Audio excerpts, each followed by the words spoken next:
అందరికీ నమస్కారం. Welcome to it's you TV. ప్రస్తుతం మనతో పాటు ఉన్నారు ప్రముఖ తంత్ర జ్యోతిష్యులు, జ్యోతిష్య సామ్రాట్, జ్యోతిష్య రత్న డాక్టర్ చింతా రుక్మాంగదరావు గారు. గురువుగారితో మాట్లాడి మరిన్ని విషయాలు తెలుసుకునే ప్రయత్నం చేద్దాం. అంతకంటే ముందు ఇటువంటి ఆధ్యాత్మికపరమైన వీడియోస్ కోసం ఇప్పుడే మన ఛానల్‌ని సబ్స్క్రైబ్ చేసుకోండి. నమస్కారం గురువుగారు. మాతృదేవోభవ, పితృదేవోభవ, ఆచార్య దేవోభవ. ఓం నమో మాందేశ్వరాయ నమః. అందరూ బాగుండాలి, అందరికీ మంచి జరగాలి. గురుగారు, మనం బయట చూసుకుంటే రకరకాల దీపాలని చెప్పేసి ఉంటాయి కదా! ఒక్కొక్క ప్రత్యేక రోజు ఈ దీపాలు వెలిగించండి, ఈ నూనెతోని వెలిగించండి, ఈ వత్తులతో వెలిగించండి అని చెప్పేసి ఎన్నో దీపాల గురించి చెప్తా ఉంటారు. కానీ రాసుల పరంగా, నక్షత్రాల పరంగా చూసుకుంటే అసలు ద్వాదశ రాశుల పరంగా కూడా వివరంగా తెలుసుకునే ప్రయత్నం చేద్దామా గురుగారు? గురుగారు, మకర రాశి వారు చక్కగా ఏ దీపం వెలిగించుకుంటే వాళ్ళకి కలిసొస్తుంది? ఏ నక్షత్రం వాళ్ళు పెట్టకూడదు కూడా దీపారాధన? మకర రాశి అనేది శనేశ్వరుడు యొక్క రాశి. హ్మ్. శనేశ్వరుడు కాబట్టి నల్లని ఒత్తులతో పెట్టచ్చు, కాపలా దేవతల దగ్గర ఎక్కువ పెట్టచ్చు, హ్మ్. కాలభైరవ, వారాహి ఇలాంటి తీవ్ర దేవతల దగ్గర పెట్టచ్చు. హుహు. అదేవిధంగా ఆ, మకరము అంటే ముసలి, ముసలి వాహనంగా కలిగిన దేవతల దగ్గర పెట్టచ్చు. హుహు. ముసలి వాహనంగా ఎవరికి ఉంటుంది? ఎవరు గురుగారు? గోదావరి తల్లి. హుహు. నదులు ఉంటాయి కదా, నదులకు తల్లులు కృష్ణానది అమ్మవారు, గోదావరి, హ్మ్. ఈ నదుల్లో ఉన్నటువంటి ఈ దేవతలంతా కూడా ముసలి వాహనంగా కలిగి ఉంటారు. హుహు. గోదావరి పుష్కరాలు వచ్చినప్పుడు గోదావరి తల్లికి ముసలి పైన నిల్చుకున్నట్టు, మనకు కూర్చోన్నట్టు నిల్చుకున్నట్టు ఫోటోలు ఉంటాయి. ఓకే. ఓకే. ఆ! కాబట్టి నదీ తీరాల్లో ఉన్న అమ్మవార్ల దగ్గర పెట్టచ్చు. మకరం అంటేనే ముసలి, హ్మ్. కాబట్టి ముసలి కూడా ఒక దేవతకు వాహనంగా వచ్చింది. అవును. కాబట్టి నదీ తీరాల్లో పెట్టచ్చు. ఆయుధం ఎత్తుకున్న అమ్మవాళ్ళు కాపలా దేవతల దగ్గర పెట్టచ్చు, నల్లని ఒత్తులతో పెట్టచ్చు, నువ్వుల నూనెతో పెట్టచ్చు.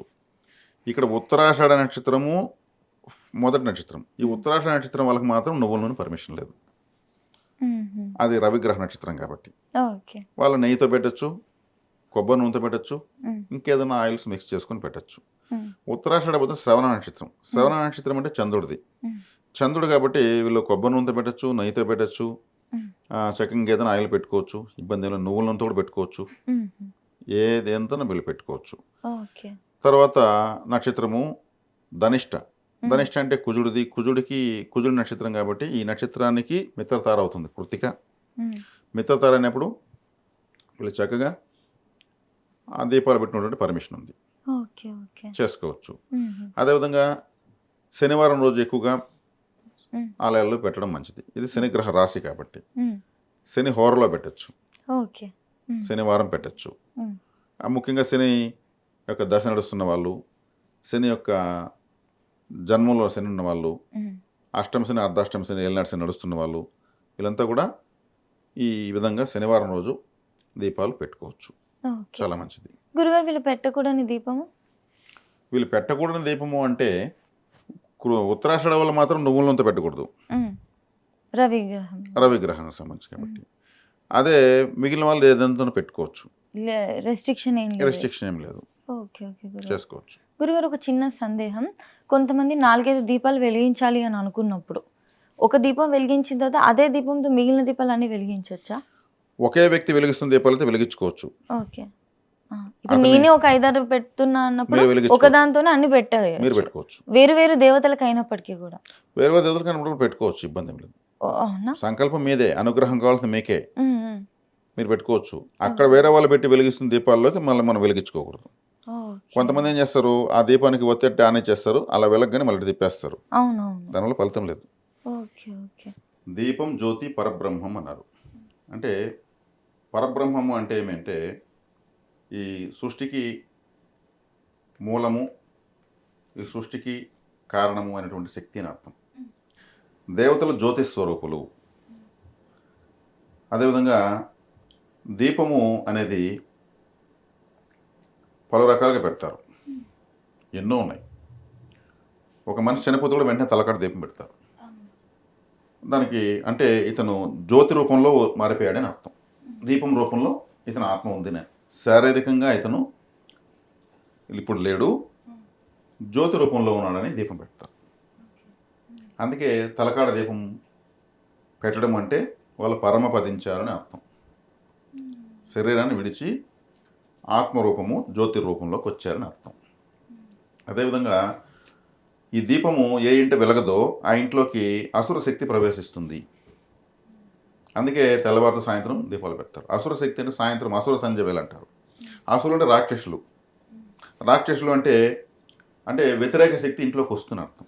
ఏ ఇంటి దీపం వెలకపోతే ఆ ఇంట్లో మనం వెళ్ళిపోదామని రాక్షసులు డిసైడ్ అయ్యి ఇల్లు వెతుకుతారండి ప్రతిరోజు. ఎక్కడ దీపం వెళ్తే ఆ ఇంట్లోకి వెళ్తారని. అప్పుడు లక్ష్మీదేవి లేదని అర్థం. అక్కడ దీపం పెడితే దైవశక్తి ఉందని అర్థం. అంటే ఏదైనా ఒక సినిమా ప్రారంభోత్సవమైనా లేదు ఇంకేదైనా పెద్ద మీటింగ్ అయినా జ్యోతి ప్రజ్వలన కార్యక్రమం ప్రత్యేకంగా చేస్తారు. పెద్దవాళ్ళకి అలా ఒక క్యాండిల్ ఎత్తి వెలిగిస్తారు. జ్యోతి ప్రజ్వలన కార్యక్రమం తర్వాతనే అన్నీ ప్రారంభమవుతాయి. అంటే అంత ప్రాధాన్యత మన హైందవ భారతదేశంలో దీపానికి అంత ప్రాధాన్యత ఉంది, అంత మహత్యం కూడా ఉంది. ఇక్కడ మనకు అన్య మతస్థులు కూడా దీపాలు పెడతారు. క్రిస్టియన్స్ క్యాండిల్స్ వెలిగిస్తారు, జ్యోతులే. అదేవిధంగా దీపం నిశ్చలంగా వెలగాలి. ఎక్కువగా ఏ ఇంటి దీపం కదులుతూ ఉంటుందో అక్కడ వాళ్ళకి కష్టాలని అర్థం. దీపం నిశ్చలంగా ఇలా వెలగాలి. దీపము ఎరుపుగా, పసుపుగా, బ్లూ కలరు, 3 రంగులు కలిసి ఉండడము, రకరకాల వర్ణాలు కనిపిస్తాయి. దాని చివరిలో చూస్తే నీలవర్ణంతో ఒక ఆరా ఉంటుంది. అదే దీపము చురుచుర మండుతూ ఉంటే కూడా ఆ ఇంట్లో సమస్యలు ఉన్నట్లు లెక్క. పట్ట అని మన క్రాకర్స్ లాగా సౌండ్ వస్తుంది కొన్ని ఇళ్ళలో. అది ఆయిల్ ప్యూర్ది లేకపోతే అట్లా అవుతుంది అన్నట్టు కాకుండా ఇంట్లో సమస్యలకి సంకేతంగా కూడా భావించవచ్చు. ఆ ఇంట్లో సమస్యలు ఉన్నప్పుడే అటువంటి ఆయిల్ వాళ్ళకి దొరుకుతుంది. దొరకడమే అందుకు దొరుకుతుంది. అలా ఇటువంటివి ఎన్నో శకునాలు ఉన్నాయి. దీపాలు మధ్యలో ఆరిపోవడము, ఆయిల్ ఉన్నా కానీ మధ్యలో ఆరిపోయింటాయి, ఆడుతూ ఉంటాయి, శబ్దం చేస్తుంటాయి, బుర్రను కూడా సౌండ్ చేస్తుంటాయి. అంటే అక్కడ ఆ శబ్దం చేయడానికి ఇతరత్ర ఏదో వ్యతిరేక శక్తి అక్కడ డిస్టర్బ్ చేస్తామని అర్థం. ఇవన్నీ శకునాలు. అదేవిధంగా దీపాలను పలు రకాల నూనెలతో పెడతారు. కొబ్బరి నూనె, నువ్వుల నూనె, నెయ్యి, అష్టమూలిక తైలము, ఇంకా ఎత్తుకుంటే ఆముదము, ఎన్నో రకాల నూనెలతో పెడతా ఉంటారు. ఈ ఎవరు దేంతో పెట్టాలంటే నేతితో పెట్టిన దీపము అందరూ శ్రేష్టంగా పెట్టుకోవచ్చు. నువ్వుల నూనెతో పెడితే నువ్వు మంచిదే, అది శ్రేయస్సుకు సంబంధించింది. ఆముదము తీసుకుంటే ఇప్పుడు ఆముదము గింజలు ఉంటాయి కదా, ఆ గింజలు మొదట్లో ఎలా ఉంటుంది, ఆంజనేయ స్వామి ఫేస్ ఎలా ఉంటుంది అలా ఉంటుంది. అది దాన్ని అలా భావించి పోతనం కూడా పెడతారు. కొబ్బరి నూనెతో పెడతారు. కొబ్బరి నూనె అంటే అది విఘ్నేశ్వరుడు సంబంధించిందని, ఆ నూనెతో పెడితే విఘ్నాలు తొలతాయని. కానీ ఏదైనా కూడా ఒక పవిత్రమైన శక్తి ఆ దీపం నుంచి ఇల్లంతా ప్రసరిస్తుంది. ఈ దీపాలు కానగ నూనెతో పెడతారు, విప్ప నూనెతో పెడతారు, రకరకాల తైలాలతో పెడతారు. ఇలా మనకు చెప్పినవే కాకుండా ఇంకా ఎన్నో రకాల తైలాలు ఉన్నాయి. ఈ దీపాలను ఒక ఒత్తితో 2 దీపాలు పెట్టచ్చు, ఒక దీపంలో 5 ఒత్తులతో పెట్టచ్చు, ఓంకారంగా ముగ్గు వేసి ఆ ఓంకారంలో చిన్న చిన్న ప్రమిదలు పెట్టి పెట్టచ్చు, స్వస్తిక్ వేసి స్వస్తిక్ ఆకారంలో చిన్న చిన్న ప్రమిదలు పెట్టి పెట్టచ్చు, శివలింగాకారం పెట్టి పెట్టచ్చు. మరి ముఖ్యంగా కార్తీక మాసంలో అది దీపాల మాసంగా చెప్తారు. ఆ నెల మొత్తం దీపాలు ఎక్కువ వెలిగిస్తుంటారు. దీపావళి అనేటువంటిది మనకు ఒక పెద్ద పండుగ ఉంది. అంటే ఆకాశం అంతా వెలుగులు దీపాలుగా మారుస్తూ వచ్చేటువంటి ఒక ఫెస్టివల్ అది. అది చాలా చాలా ప్రసిద్ధమైనది. ప్రపంచవ్యాప్తంగా కూడా దీపావళి చేస్తారు. ఈ మధ్యకాలంలో కొన్ని లైట్లు దీపాలలాగా తయారు చేసి పెట్టారు. అంటే నూనె పోయాల్సిన అవసరం లేదు, కరెంట్ స్విచ్ వేస్తే అది దీపంలాగా వెళుతూ ఉంటుంది. అందులో ఫలితం ఉండదు. ఆ దీపాలు ఆ లైట్లు కూడా ముందుకి వెనక్కి ఇట్లా డాన్స్ చేస్తుంటాయి. దీపం ఆడకూడదు అని చెప్పాను. ఈ ముందుకి వెనక్కి ఊగేటువంటి దీపాల్లో నిశ్చలత ఉండదు. నూనెతో వచ్చే పవిత్రత ఆ కరెంట్తో వచ్చేటువంటి దీపాల్లో ఉండదు. ఈ మధ్య చైనా నుంచి దిగుమతి సీరియల్ సెట్లు ఎన్నో వచ్చేసాయి. ముందుకు ఇలా వస్తాయి, అలా పరిగెత్తాయి, ఇట్లా పోతా అట్లా పోతుంటాయి. అది లోకం తీరు మారింది కాబట్టి అటువంటివి ఆలోచనలతో చేసుకున్నారు. దాంట్లో తప్పు లేదు, మంచి లేదు, చెడు లేదు, అదొక అలంకరణ. కానీ దేవుడి దగ్గర పూజ రూమ్లో ఆలయాల్లో పెట్టేవన్నీ కూడా నూనెతో తగిలిన దీపాలు, నెయ్యితో పెట్టిన దీపాలు పెట్టచ్చు. అదేవిధంగా బియ్యం పోసి నిమ్మకాయలతో దీపాలు పెడతారు. అమ్మవారికి రాహుకాలంలో శుక్రవారం రోజు పెడతారు. కాలభైరవుడికి అమావాస్య రోజు గుమ్మడికాయ కట్ చేసి మధ్యలో ఆ గుజ్జు తీసేసి దాని నిండా నూనె కానీ నెయ్యి కానీ పోసి ఎర్రటి ఒత్తులు వేసి పెడతారు. ఉమ్, కొబ్బరి చిప్ప ఖచ్చితంగా పగలగొట్టి ఉమ్, అటు ఇటు పెట్టి అందులో నూనె పోసి లేదా నెయ్యి పోసి కొబ్బరి చిప్పలతో పెడతారు. ఉమ్, ఉమ్, పెద్ద వంకాయ తీసుకుని కట్ చేసి మధ్యలో గంటతో ఇలా తీసేసి ఉమ్. అందులో నల్లని ఒత్తేసి దీపం పెట్టచ్చు. అవునా గురుగారు? వంకాయ అంటే బ్లూ బ్లాక్ మిక్సింగ్ ఉంటుంది, అవును. అది శనేశ్వరుడు సంబంధించింది. ఓకే. అది చాలా మందికి తెలియవచ్చు, తెలియకపోవచ్చు. తాంత్రిక పరిహారాల్లో చేస్తారు ఇటువంటి దీపాలు. ఉమ్, అదేవిధంగా ఈ కొబ్బరి చిప్పల్లో కూడా ఒక దాంట్లో నలుపు ఒత్తి ఒక దాంట్లో ఎరుపు ఒత్తి వేసి కింద ఉప్పు పోసి పీఠాలు పెట్టి పెడతారు. ఉమ్, ఇదే విధంగా కూష్మాండ హారతి కూడా ఇస్తారు. గుమ్మడికాయను పగలగొట్టి లేదా కట్ చేసి అనమైన కర్పూరం పెట్టి కూష్మాండ హారతి సమర్పయామి ఓకే, ఓకే. అంటే కూష్మాండం అంటే గుమ్మడికాయ. ఉమ్, ఉమ్, అటువంటి హారతి అంటే అమ్మవార్లకు చాలా ఇష్టము, కాలభైరవుడికి ఇష్టము. ఉమ్, నిమ్మకాయ పైన కూడా ఒక కర్పూరం వెలిగించి ఉమ్, హారతిస్తారు. కొబ్బరికాయ పైన పెట్టి హారతిస్తారు. ఉమ్, ఇలా ఇంకా ఎన్నో రకాల విధమైనటువంటి హారతులు, దీపాలు ఉమ్, మనకు అందుబాటులో ఉన్నాయి. ఈ దేశవ్యాప్తంగా ఎన్నో ప్రాంతాల్లో ఎన్నో రకాల విధానమైనటువంటి ఇటు తిరిగి దీపాలు అయితే పెడతారు. ఉమ్, అక్కడ వారి వారి స్థితిగతులు తగినట్టు పెడతారు. ఉమ్, అదేవిధంగా 3 రంగుల వత్తి వేసి కూడా పెడతారు. అది దిష్టి తీయడానికి తాంత్రిక విధానాలు చేస్తారు. 3 దారులు కలిసే చోటు ఆ, ఒక వ్యక్తిని కూర్చోబెట్టి ఉమ్, 3 రంగుల వత్తి వేసి 3 రకాల నూనె వేసి ఆహా, 3 రూపాయి బిళ్ళ ప్రమిదలు అన్ని నూనెలో వేసి ఆహా, అతనికి 3 రకాల వస్త్రాలు జాకెట్ బిట్లు తీసి దిష్టి తీసి 3 దారులు 3 వేసేసి ఆహా. కోడిగుడ్డుకు కాటుకు పెట్టి దాన్ని దిష్టి తీసి 3 కోడిగుడ్లు 3 దారుల్లో పగలగొట్టి ఇది ఒక తాంత్రిక విధానం అన్నమాట. ఇది దిష్టి పోవడానికి దిష్టి పోవడానికి అతనికి ఉన్నటువంటి కొన్ని రకాల బ్లాక్ మ్యాజిక్స్ పోవడానికి తీస్తారు. ఇదంతా ఆహా. గుమ్మడికాయని అట్లే దిష్టి తీస్తారు. అతను మళ్ళీ అన్ని దాటుకొని వచ్చేసి స్నానం చేసేది తిరిగి చూడకుండా. అంటే కొన్ని రకాల తంత్ర విధానాలు, తాంత్రిక విధానాల్లో కూడా అవి బీతావాహంతో కూడుకున్నటువంటి దీపాలు అవన్నీ అమ్మో. ఇవన్నీ ఉంటాయి. ఆహా. మనం మామూలుగా కాటన్తో తెలుపు రంగు ఒత్తులు వేసుకుంటారు. ఆ. అదేవిధంగా 365 రోజులకి 365 దీపాలు 365 ఒత్తులు లావుగా పేడేసి ఒకేసారి వెలిగించేస్తారు. కార్తీక మాసంలో అనుకుంటా కదా గురుగారు? ఆ, ఆ. అటువంటివన్నీ కూడా వెలిగిస్తూ ఉంటారు. ఇలా చెప్పుకుంటూ పోతే దీపాల యొక్క ప్రత్యేకత ఎన్నో రకాలుగా ఉంది. ఇంకొకటి గురుగారు, రంగువత్తులు అన్నారు కదా, రంగువత్తులు అంటే ఏంటి? కలర్ అంటే ఏ గ్రహం బాగాలేదో ఆ గ్రహానికి సంబంధించిన రంగు వస్త్రంతో ఆ గ్రహానికి సంబంధించిన ధాన్యం చిన్న మూట కట్టి దాన్ని కట్టేసి ఉంటారు. అవి రెడీమేడ్గా తయారు చేస్తున్నారు ఇప్పుడు. అవునా? గ్రీన్ కలర్ చిన్న మూట ఉంటుంది క్లాత్లో, దాంట్లో దానికి సంబంధించినటువంటి పెసలు ఉంటాయి, ఇంకో దాంట్లో కందులు ఉంటాయి, అవన్నీ వెలిగించేసి చుట్టు పెట్టుంటారు, రెడీమేడ్గా దొరుకుతాయి.